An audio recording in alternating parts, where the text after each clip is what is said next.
Good morning mga sangkay. So ang gagawin naman natin ngayon sa customer na to is magpapalit lang tayo ng battery ng remote. Bali remote to ng Suzuki Wagon. Samahan nyo ako mga sangkay, palitan na natin ang battery. I-press nyo lang yung dito sa gilid nya, tapos ayan na yung battery nya mga sangkay. Kuha lang tayo maliit na flat screw, sungkit lang natin sa gilid. Tapos yung battery size nito ay 2032. Bale ito yon, ito yung bagong battery niya.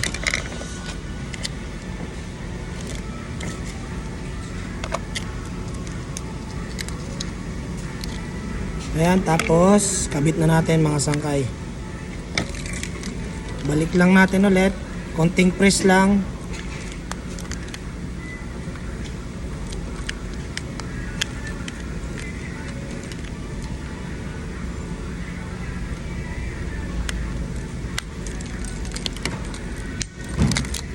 O, ayan na. So, tapos na mga sangkay. Kung nagustuhan yung mga ganitong content, follow nyo lang po ako sa aking Facebook account. Ganon din po sa aking YouTube channel, Makoy Vlogs TV. Para masundan nyo pa po yung mga susunod ko pang i-upload. Yun lamang po mga sangkay. Maraming salamatan. God bless po.